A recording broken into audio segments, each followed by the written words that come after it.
सव्वी zoom मराठीमध्ये मी सावी तुमचं खूप खूप मनापासून स्वागत करते. आज मी तुम्हाला मार्केटमध्ये मिळतात अगदी तसेच पोह्याचे मिनी पापड बनवून दाखवणार आहे. हे पापड करायला खूप सोपे आहेत. तळल्यानंतर दुप्पट तिप्पट नाही तर चारपट फुलतात आणि खायलाही तितकेच खमंग खुसखुशीतही लागतात. रेसिपी नेहमीप्रमाणे खूप साधी, सोपी आणि पटकन होणारी आहे.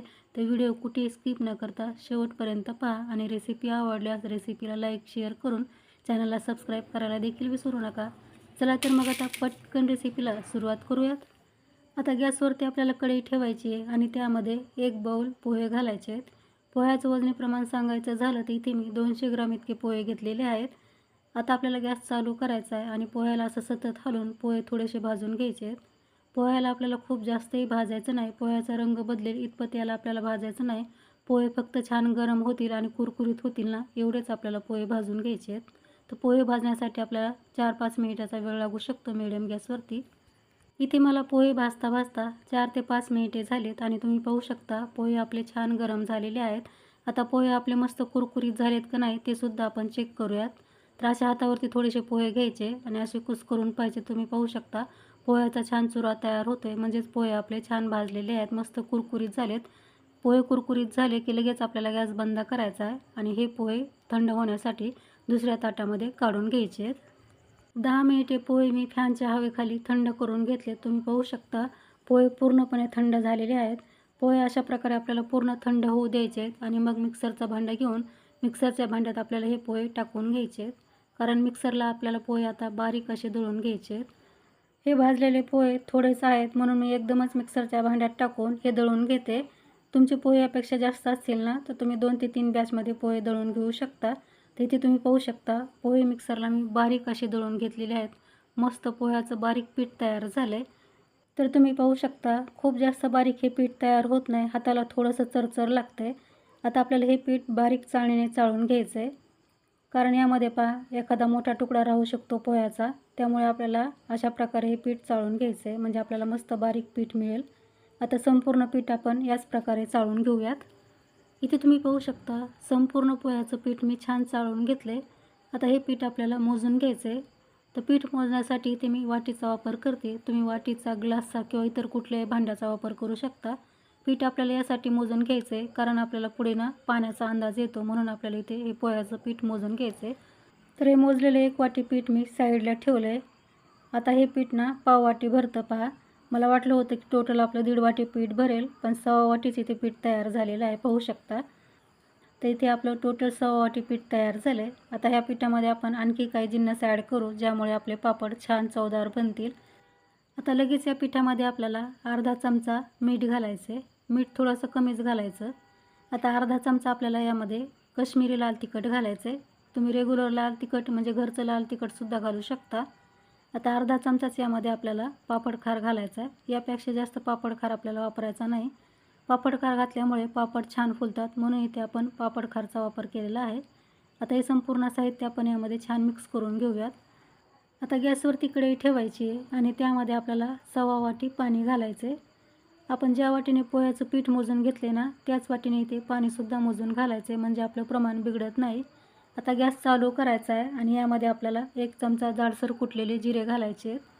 जिरे तुम्ही पिठामध्ये सुद्धा घालू शकता, पण माझ्याकडून पिठामध्ये जिरे घालायचे राहिले होते म्हणून मी इथे पाण्यामध्ये घातलेले आहेत. आता आपण या पाण्याला छान उकळी काढून घेऊयात. तुम्ही पाहू शकता पाण्याला छान उकळी यायला लागली आहे. आता गॅसची फ्लेम आपल्याला कमी करायची आहे आणि अशा प्रकारे हे पोह्याचं पीठ टाकून याला चांगलं मिक्स करायचं आहे पाण्यामध्ये. एका हाताने पीठ टाकायचं आहे आणि एका हाताने याला हटायचं आहे, म्हणजे याच्या गाठी होत नाहीत आणि पीठही आपलं पाण्यामध्ये छान मिक्स होतं. पीठ आपल्याला एकसारखं मिक्स करून घ्यायचं आहे. कुठे कोरडं पीठ राहू द्यायचं नाही. तर तुम्ही पाहू शकता पीठ आपलं अगदी छान मिक्स झालेलं आहे. अशाच प्रकारे तुम्हालासुद्धा हे पीठ छान मिक्स करून घ्यायचं आहे. आता पीठ आपलं चांगलं मिक्स झालं की लगेच आपल्याला यावरती झाकण ठेवायचं आहे आणि गॅस बंद करायचा आहे. गॅस बंद केल्यानंतर हे पीठ आपल्याला अर्धा तास असंच साईडला ठेवून द्यायचं आहे, जेणेकरून हे थोडंसं थंड होईल आणि छान मुरेल. आता अर्धा तास झालेला आहे आणि तुम्ही पाहू शकता पीठ आपलं छान मुरलं आहे आणि थोडंसं थंडही झालं आहे. मी याला हात लावू शकेल इतपत हे पीठ आपलं थंड झालेलं आहे. आता पीठ आपण ताटामध्ये काढून घेऊयात. आता हे ताटात काढलेलं पीठ आपल्याला छान असं मळून घ्यायचं. या पिठाला मस्त असं एकजीव करायचं आहे. पण आपण हातानं पीठ मळत बसलो ना तर आपल्याला खूप जास्त वेळ लागू शकतो, म्हणून आपल्याला काय करायचं की छोटं मिक्सरचं भांडं आहे ना ते घ्यायचं आहे आणि त्यामध्ये असं थोडं थोडं पीठ घालून मिक्सरला फिरवून घ्यायचं आहे. म्हणजे पीठ आपल्याला मळायची गरज नाही आणि पीठ आपलं अगदी मस्त स्मूथ असं मिक्सरमध्ये छान मळलं जातं. तर तुम्ही पाहू शकता पीठ मी मिक्सरला फिरवून घेतले आणि मस्त इथे आपला पिठाचा गोळा तयार झालेला आहे. आता याच प्रकारे आपल्याला राहिलेलं सुद्धा पीठ मिक्सरला फिरवून घ्यायचं आहे. तुमचं पीठ जर खूप जास्त घट्टसर म्हणजे ड्राय झालं असेल ना तर तुम्ही यामध्ये थोडं थोडं पाणी घालून याला मिक्सरला फिरवून घेऊ शकता. पण इथे मला पाणी घालायची गरज वाटत नाही. अशाच प्रकारे मी इथं संपूर्ण पीठ आहे ना ते छान असं मिक्सरला फिरवून घेतलं आहे. मिक्सरला पीठ फिरवून घेतल्यानंतर आपल्याला त्याला थोडंसं हाताने एकजीव करून घ्यायचं आहे. म्हणजे अशा प्रकारे पिठाचा छान मऊसर गोळा तयार होईल. तर तुम्ही पाहू शकता पीठ आपलं छान मऊ झालं आहे. आता लगेच आपण याचा छोटासा गोळा तोडून याचा उंडा तयार करून घेऊयात अशा प्रकारे. आता हे जे शिल्लक पीठ आहे ना ते आपल्याला झाकून ठेवायचं आहे म्हणजे ते कडक होणार नाही. आता आपण लगेच याला लाटून घेऊया. तर लाटण्यासाठी ते मी पॉलिथिन शीट घेतली आहे. या पॉलिथिन शीटला तेल लावायची गरज नाही पहा. तेल न लावता सुद्धा हे पापड अगदी छान निघतात. आता याला आपण लाटून घेऊयात. हे पीठ लाटताना एकच गोष्ट लक्षात ठेवायची आहे की याला आपल्याला जितकं पातळ लाटता येईल ना तितकं पातळ लाटून घ्यायचं आहे. कारण हे पापड जेवढे पातळ लाटताना तेवढेच छान होतात.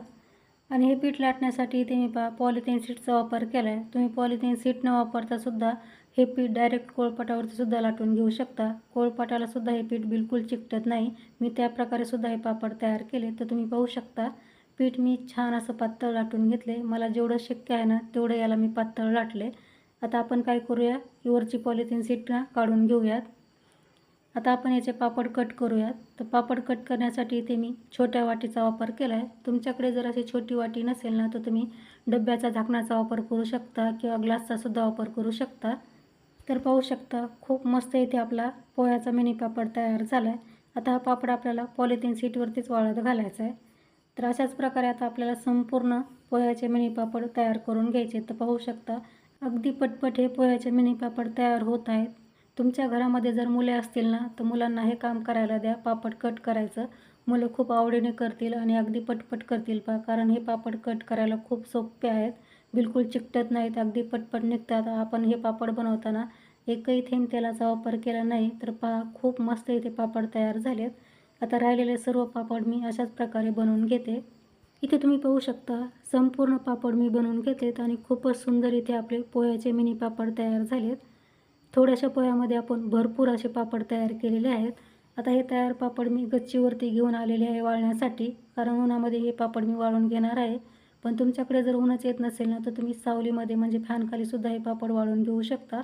फॅनखाली हे पापड वाळण्यासाठी थोडासा जास्त वेळ लागू शकतो. आता हे पापड मी वाळल्यानंतरच तुम्हाला भेटते. 2 दिवस कडकडीत उन्हामध्ये मी हे पोह्याचे मिनी पापड वाळून घेतलेत आणि तुम्ही पाहू शकता खूपच मस्त आपले ते पापड तयार झालेत. आणि वाळल्यानंतर सुद्धा हे पापड भरपूर तयार झालेले आहेत. थोड्याशा पोह्यामध्ये आपण भरपूर सारे हे पोह्याचे मिनी पापड तयार केलेत. आणि हे पापड बनवताना आपण एकही थेंब तेलाचा वापर केला नाही. म्हणून तुम्ही हे पापड एकदा बनवून वर्षानुवर्ष स्टोअर करून ठेवू शकतात. बिलकुल खराब होत नाही. आणि जेव्हा तुम्हाला काहीतरी खमंग कुरकुरीत खायचं आहे ना तेव्हा हे पापड तळून खाऊ शकता. खायला खूपच भन्नाट लागतात. आता हे पापड मी तुम्हाला तळूनसुद्धा दाखवते.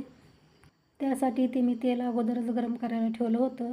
हे पापड तळताना तेल आपल्याला छान कडकडीत गरम होऊ द्यायचं आहे. आणि तेलात पापड सोडल्यानंतर गॅसची फ्लेम कमी करून अशा प्रकारे हे पापड आपल्याला तळून घ्यायचे. तर पाहू शकता मस्त फुललेत, खूप सुंदर हे आपले पापड तयार झालेले आहेत.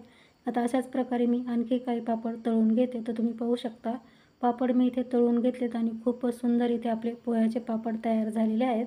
हे पापड करायला खूप सोपे आहेत. त्यापेक्षा खायला हे एकदम भन्नाट लागतात, खूप छान टेस्टी लागतात. तर ट्राय करून पहा. रेसिपी कशी वाटली कमेंट्समध्ये मला नक्की सांगा. रेसिपी तुम्हाला आवडली असेल तर रेसिपीला लाईक शेअर करून चॅनलला सबस्क्राईब करायला देखील विसरू नका. आणि सोबतच बेल आयकॉनला क्लिक करा म्हणजे माझ्या येणाऱ्या नवीन रेसिपीचं नोटिफिकेशन तुम्हाला सर्वात अगोदर मिळेल. तर लवकरच भेटू आणखी एका अशा छानशा रेसिपीसह.